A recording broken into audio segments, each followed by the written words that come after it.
Okay, so this is a Mamer called Vehaya Eikev Tishmun. In the end, you will listen. You will guard and do the mitzvahs. You do a diak because it's known the emphasis. Very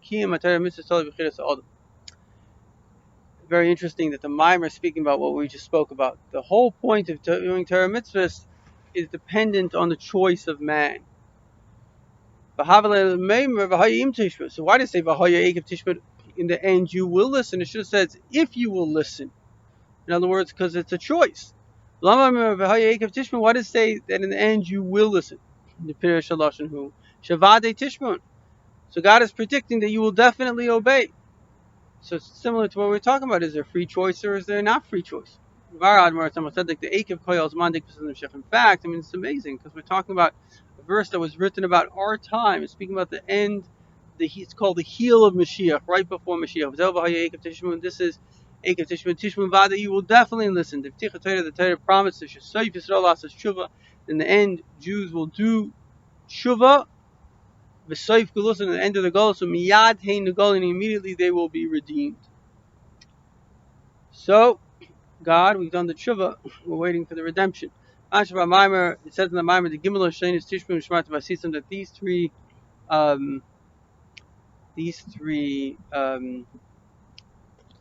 terminologies, Tishmun Ushmart Vasisim. So the verse says, in the end you will listen, you will protect it, and you will do it. This refers to machshava, dibur, and maisa, thought, speech, and action. Tishmun, listen, is thought, because the main thought is in your mind. Shmart and protect, this is speech, because the main speech, the main protection is in speech. In other words, the main place where we have to protect ourselves on what we say. There's a famous story that Chassidim were once having a farbrengen, I think it was the Chassidim with Al Shem Tov, and they went out and they needed some food. So they went to a store, and the shopkeeper wasn't Jewish, and they said, "Is this kosher?" So he said, "God doesn't care what goes in your mouth; God cares what comes out of your mouth." And they came to the Baal Shem Tov, and they told him this. He says, "I've taught you that everything is divine providence; everything's hashgacha pratis. So if you heard this, it's hashgacha pratis. God wanted you to hear that this is what He cares about, right?" So it's an important lesson in general because, you see, even in Judaism, it's very, very important to understand this. There are parallel tracks. So, you have to, and this is something that Jews are actually very good at. You have to have, like, in a sense, a very kind of, they call it an edel intellect, a very, I don't know if the word refined is good, but a sensitive intelligence. And Jews have a divine, extra divine soul, and this extra divine soul is like very attuned to divinity. And divinity carries contradictions. It's an important concept. Everybody, if you look at all secular ideologies, whether they're for God, against God, or whatever they're for, or even religions, they all have, it's my way or the highway. Every one of them. They know the truth. This is the truth. You follow us, you're good. If not, you're an idiot. But Judaism is not so simple. We're the only religion that says we're not the only religion. It says, oh, you know what, there's 7 Noahide laws for everyone else. In other words, we're the only religion that has 2 religions in one religion. Right? Say the Jew has to behave like this and a Gentile has. And we say they're going to get world to come. Different religion for a different group of people. Right? We'll say women have different laws to men. And they too will be rewarded. In other words, we're able to look at nuances. Obviously, there's a lot we have in common, but there's also things that we're different in. But you're not implying by that in the spiritual world we're different, or are you? Yes, we are different in the spiritual world. There are soul differences: a male soul, a female soul. I mean, women have. What doesn't? I'm sorry. Yeah, go ahead. It doesn't make sense in the understanding I have. Sure. So correct where I'm wrong. Yeah. That the soul comes here for a mission. Yeah. Sometimes that soul is a male, and sometimes that soul is a female. Now, am Yeah. I wrong in that? Is a male soul always a male? I've wondered about that.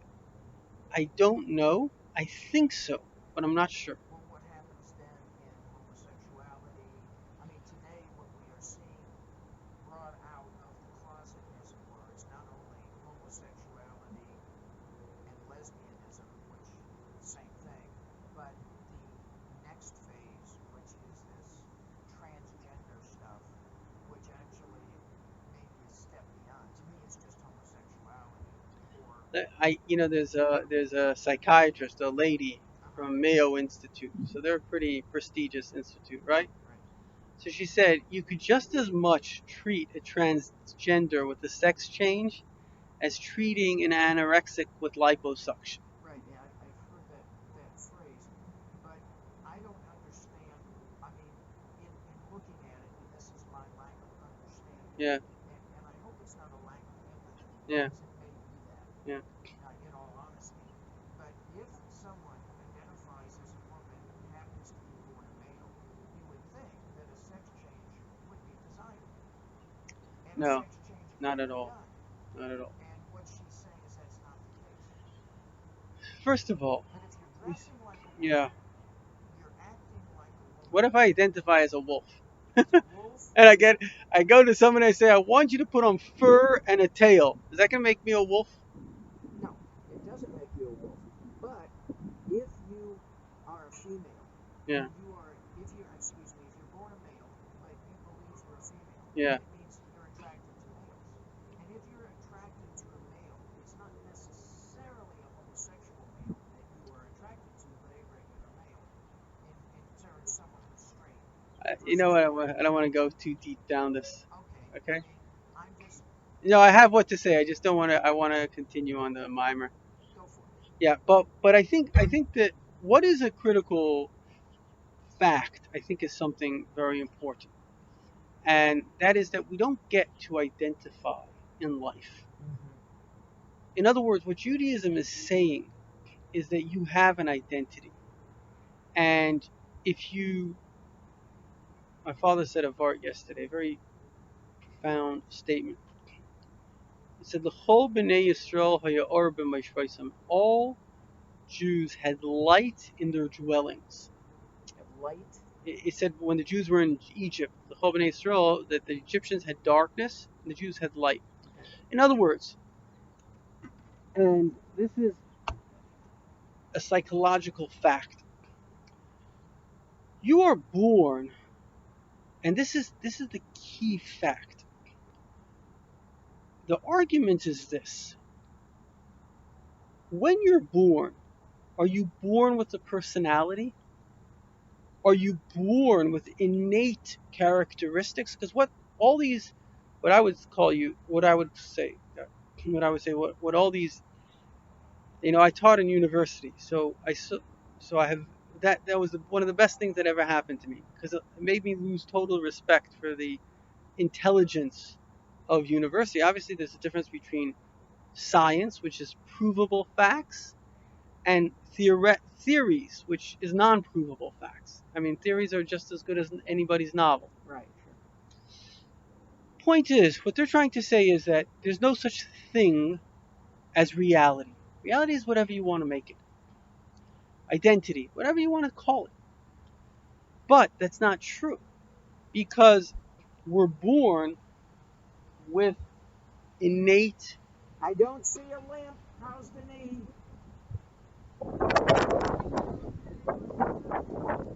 So the truth of the matter is that we have souls, we have identities, we Okay. have missions. Sure. And there's a Jew and there's a Gentile. Okay. And you will only feel good. There was a letter, a guy, actually, there's a Chabad rabbi. He's one of these kind of savants. He wrote, or he's in the process of writing, an encyclopedia of Hasidus. Unbelievable. If you know a little bit of Jewish mysticism, his work is unbelievable. So he once said, because there were, people have issues and problems and depression. So he quoted a letter that the Rebbe sent to somebody. It's very counterintuitive. So the person says, whatever, he was depressed. So our typical thing, okay, you're depressed, you're unhappy, let's get happy. So the Rebbe wrote back to him, what you need to do is you need to subjugate yourself to Jewish law. Why? Because ironically, when you fulfill your soul's destiny, and what do we see? We see it with charity. We all feel good when we give charity. Now, it doesn't make sense because you're giving away money. It's exactly opposite to human nature, and yet you feel good. And in fact, studies show this, that the only way money buys happiness is when you give it away. And we're talking studies. So, in other words, we're not physical beings, we're spiritual beings. And once you understand that if you align yourself to your spiritual mission, you're going to feel good. And if you don't, like a woman, and the Rebbe says this very important thing, the Rebbe, women have a mission. And if they fulfill their mission, they'll feel good about themselves. In fact, he said that by women limiting the amount of children they have, it can cause negativity. Because when you have a potential, let's say you're a great artist, you have this talent, but I don't know, you're in Russian, they say no art. So if you do that, there's something in you that's missing. So for a Jewish man, it's Judaism, it's Torah, it's mitzvahs. For a Jewish woman, it's children, it's home. And if you prevent a person from that, then they even just go deeper. I mean, I forgot which study I saw this, but actually, for the mental health of women, sex is important. See, people can say, "Oh, it's no. God's created a system which is mentally beneficial for you." So, in other words, you can't get away from facts, and what this society or this idiocy is doing is saying, "Oh, there's no facts." No, there are facts. Facts are real, and so. But bringing it back to, the conversation is that there are our souls. So you asked the question, um, you know, one other thing that I've been thinking about, which is just so obvious, this whole kind of ridiculousness of homosexual, transgender, and all this kind of stuff. I'm not just saying that some people don't have psychological problems. I do believe it's a psychological issue, but not that it's a genetic. And we're discovering more and more that genes and psychology interact very, very strongly. And so the bottom line is this: the brain of a male and female is different. Yeah. It's a different brain. Yeah. And what makes us more than our brain? So to think that a little organ is going to be your identity is ridiculous. I mean, as a doctor, you know better than me that there's the X chromosome, the Y chromosome. Every single cell in your DNA, every one of them says you're a male or a female. So the whole thing is so idiotic, it's just unbelievable. But what happens in culture is, and again, it's a lot of it's through disinformation, is that it becomes the emperor's clothing. That's all we are. We're in, very few people have kind of maybe the courage to say what is and what isn't, because everybody doesn't want to be shamed, and so there's becomes this kind of cultural phenomena. I mean, look, we have hundreds of millions of Arabs and Muslims that believe that to kill everybody else is a good thing. That's a cultural phenomenon. It's not DNA. They were born like that. Self-identify. It's culture. It's also right culture. It's the training they get. Right. This is what he said. Palestinian camps. Sure. And you can never take that away from people, because once a child is trained, that becomes their value system. Right. And I was amazed when that one of the Russians who defected, and he was speaking about disinformation, and he said it so simply because it's a science. It takes 20 years. 20 years. Why? Because if you raise a generation, we're seeing the effects of it now. People don't value marriage anymore, and so they're living miserable, lonely lives. That's what's going on. I mean, they have a minister of loneliness in England. As for the countries that are the most well off, in a way, because of the culture and the stupidity, are most destroyed. The culture denies God. Right. That's also part of it. It favors science, but Yeah. we're seeing it in this country. You don't have to go to England, sadly. And you're also seeing, the message of hate that is trying to be spread in Congress, where pockets of Muslims have Yeah. of Israel and the Jews, Yeah. and that becomes the primary focus of their concern. Yeah. You know, for all of their Pure political anti-Semitism. is Yeah. right promoting BDS and anti-Semitism. Yeah. Exactly. But the good news is that actually the, the majority, I would say, of the world is with us. That's a good thing. Well, hopefully that you wonder at what level though, and when I say that,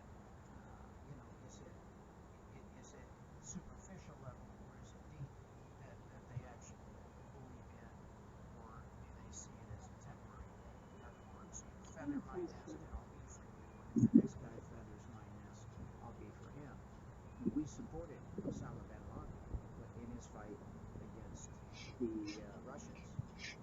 Yeah. We gave training and we gave weapons, and then they would turn back on us when we decided to stop their attacks. It's a crazy world, but that is what happened. Yeah. So, all right. So anyway, getting back to this concept, we have a spiritual destiny. But what's so interesting is that God really gives us free choice, and so He allows us in a way to find our destiny. And I think that one of the most critical things a human being has to do is ultimately you can be reactive or you can be proactive. So our job is to be proactive, and being reactive is following the herd off the cliff. And so anyway, okay, so right, so we spoke about this thing. And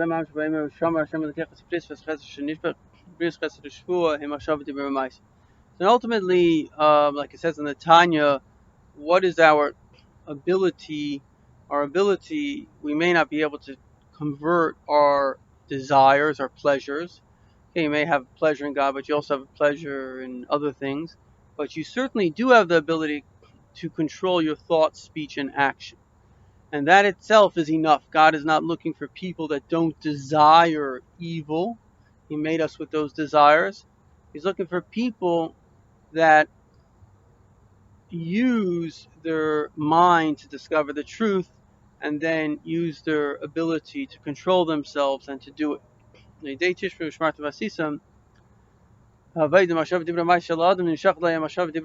So this is very, very interesting. Very, very, very, very powerful. So one of the things, I'm sort of becoming more clear to me, is that these two universes, heaven and earth, actually are intertwined. And they're intertwined in a very, very close relationship. And so what he says here is very powerful. I never seen it in these words, but it doesn't get clearer than this. He says that when your thoughts are good thoughts, when your thoughts, when your deeds, and when your speech are good, so what you do is you manifest the thoughts and the speech of God. Because what happens is as follows. There are three sources, very, very powerful sources of our reality. So, in other words, creating something out of nothing comes from God. No human being, no being has the capacity to create, I don't know, the atoms in this phone. Atoms, of course, are great miracles. How do you get existence out of non-existence? That's the great question. Ex nihilo. Ex nihilo, right? It's like, Only so you one need, way. yeah, so you need a force that has no limitations, right? Right. Because every force, whatever it is, it can create itself, right? If you're spirit, you can create offshoots of spirit. If you're matter, maybe you can break it up, offshoots of matter. But how can spirit create matter? And that's an amazing concept. So it takes God. However, the secret, it seems like perhaps there are codes, or that if you have these codes, you can use them and you can create something out of nothing. And that those codes are given. So there are 70 angels. There are kind of archangels, and they supervise. You okay? Yeah. Okay. They supervise the the they supervise all the countries of the world. There are 70 nations, And in fact, it's very interesting. It says that the archangel of the Arabs is the same archangel of Russia. And what they do is because everything that exists, whether it's a plant, whether it's an animal, it's created from atoms. So all the atoms come into existence through their agency. Let's say they have a department, a plant department, an angel, mega departments, right? You have to understand our universe, as big as it is like a dot compared to the universe above it, which is a dot compared to the universe above it. So it's just this, the mind cannot fathom the amount of angels. And they say on every blade of grass there's an angel, right? So it's a life force that is involved in that blade of grass, which in a sense makes sense because it is a living thing, right? I mean, we have a soul, there's some kind of life force in us. So there's practically infinite, within four major universes, infinite universes and rooms and angels and all these kind of stuff. So the thing is that when you think, your thought can be from one of three places. Every single thought, speech, and action comes from one of three places. Either it's holy, or it's selfish, or it's evil, right? So, Okay. fair enough. Holy, selfish, or evil. Now, selfish doesn't always mean evil. Some parts of selfishness is good. I can have compassion, but it's my heart. It's not beyond me. Holy is beyond me, and evil obviously is evil. So when right now we're studying Torah, and this is a very important factor. Why are we studying this Torah? We're studying it. Okay, let's be honest. Part of it is because we like it and we want to get up at 8 o'clock in the morning, but part of it is because it's the right thing to do. So the part of it that's the right thing to do, it's holy, and because it's holy, it connects to God, because holiness comes directly from God. Then, let's say we're studying the Torah for a wrong reason. We're studying Torah, unfortunately there's a cult within Judaism called Misnagdim, and it's all about ego. Their whole thing is about becoming what they call a gadol. And it's all about whatever. The whole system is ego. So, when they study Torah, not only is it not a mitzvah, it's a sin. Why? Because they're not. There's a Rebbe that said, and they could sense these things, that when a Misnagid studies a Blat Gemara, when he studies a page of Talmud, you could smell him, because in heaven they can smell things. Yeah, you can smell him for 400 miles. In other words, that's why when the Rebbe saw a Jew, the Rebbe could see. And I have a friend he's a very holy soul. I asked him once, when you see a Jew, what do you see? Because he could see auras and these things. He says, and when God saw the light, when God showed Moses his light, like he can't see me, he says that's the light above a Jew. It says, and this is Baal Shem Tov says, that if an angel, you can imagine they see a lot, could see the God above the Jew, because he's sort of like above our mind. It says he hovers above us, or our mind, our head. He would expire. It would be so great, that light. It would be like seeing the sun. He would just become one with it. Mm-hmm. So we don't even begin to imagine the godliness that is upon us, which is important for freedom of choice. So, is there today someone, obviously, you describe Rabbi Schneerson as having that ability yeah. to see. He is spiritual now. So, is there another person with that capacity today, a tzaddik, that I realize that you said it? Well, I don't know. Is there someone today who has that role? Maybe that's the best way to say it. Because one of the things, as even what little I've read about the Rebbe, is that he, in addition to studying, leading prayer, and so forth, he also interacted. He had times, set times probably, where he interacted with people who would bring him questions and so forth, just like we send questions to the OL, but we don't get a direct response. There would be a direct, you would send him a letter, there'd be a response. Right. You would go to visit him, there'd be a response. Right. And Right. that's, in that way, is there someone who does that today? Not really. I I mean, they're very very minor players. You know, I had a like the dean. It's called Rosh Hashiva. One of my he, his father was like very important in Ger. 1,000,000 Ger Chassidim were murdered in the Holocaust. So you can imagine how large Ger was Sure. in Poland. And they were very, very great tzaddikim, the Sfas Emes, the Chidush Yarim, very holy rabbis, holy souls. So, so he told me in Poland, or his father said, you know, his father came from Poland, said on every block there was somebody that could have been a Rebbe today, because it was steeped. We're living very, again, from a certain perspective, it's the will of God, but we're living what we would call very, very coarse lives. You know, I mean, to us, for myself, you know, you gave me $1,000,000. What would I do? I'd give some charity and I'd take a nice vacation. You know what I mean? I like the pleasures of this world. Of course.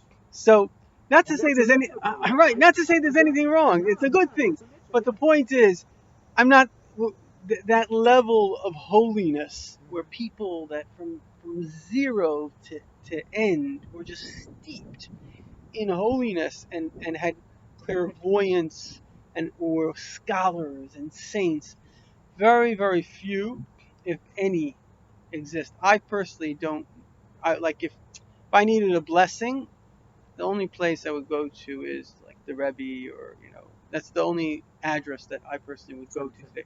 Yeah, not that I have anything, God forbid, against anyone. It's just I don't see any single individual today. Now there are small communities, and even Ger they have a Rebbe, but it's not the people of the past. You wonder if the time frame and the zeitgeist to produce that does not exist now. Right. So You I know. think if we had to get a little spiritual about it, because ultimately things are spiritual, I think that ultimately what God wants today, maybe that's why the Rebbe is not physically with us, is He wants us to self-develop. And part of the ironically issue with having the Rebbe with us is his light was so great that I think to some extent people, you know, relied on him. And I think Hashem wants us. Go ahead. No, Yeah. Yeah. So I think that to some extent Hashem wants us to um, maybe even become Rebbes ourselves. You know, develop a personal. Because ultimately, what did a Rebbe have? He just had a personal connection to God that he could use. Well, but it wasn't a personal connection. That I mean, we all have a personal connection, but It was a two way, it was a folks. well, it was perhaps a two-way street where he had the ability to see both sides. You know, I've said before, I view this world as a place where the majority of us Yeah. have five senses, Right. and we are prisoners to some degree of those senses. Yeah. The lady that we spoke to, Chabad, Yeah. you know, has yet another sense Right. that the rest of us don't have, Right. Yeah. or people who can Yeah. see auras, right? Right. They have a sense Right. that we don't have, Yeah. and the what was open to the Rebbe appears to have been obviously much more than that, but it was a spiritual communication, just like you described the Rebbe who was in jail would go to the mikveh, Right. right, Yeah. and come back and get water on the floor. That we are locked in time, space, right? Yeah. Five senses. Right. But if that would be unlocked, I think I think we all have the potential to go beyond that. But you need a teacher to show you how, and in some sense, you need a soul to do that. You know, you talked about we're all born with a. You made a statement. You didn't go on with it. That are we born with a personality? Do we learn it? Learn it. Any parent is going to tell you, having Of course. Yeah. kids, Yeah. that they are born with a personality Sure. from day one. From Absolutely. day one, that Absolutely. personality is there. So it can't be Yeah. a reaction, you know, nature or nurture, Right. as was Right. the old Right. argument. It can't be nurture Yeah. because the nurture is there. Now, nurture can destroy it Right. if it is harsh enough, Yeah. and perhaps it can turn it around if it's loving enough. But what we see more is the destruction of it through a variety of things that happen. But you know, given all things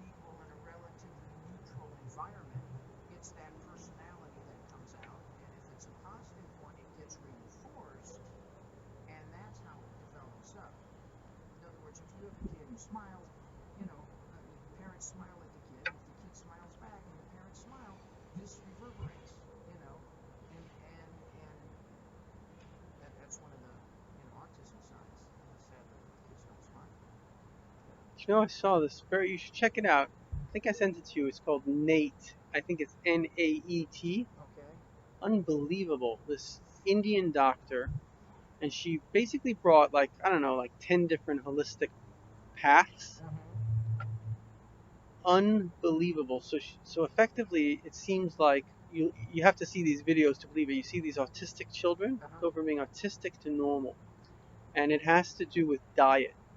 Isn't that amazing? She's saying their diet is affecting their, I guess, their minds, and some of them, they go like this and kind of stuff.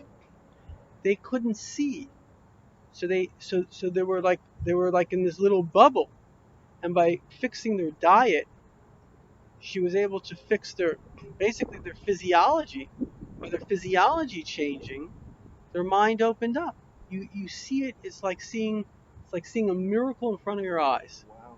It's unbelievable. Wow. Unbelievable. She's in the United States? I think she is here, yeah. And I went to a lady. I saw a lady. She goes to Mendy Shul. She had major allergies.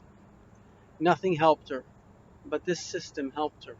Hmm. So it's very, very, very interesting. Very interesting. I mean, it's an interesting thing because the Ramchal says a very simple fact. He says it's nature and nurture, right? So by the Goyim, it's everything is like it's either nature or it's there. No, it could be both, right? It's either DNA or it's gender studies, except when the DNA works in their favor. So it's um yeah. So um fine. Um,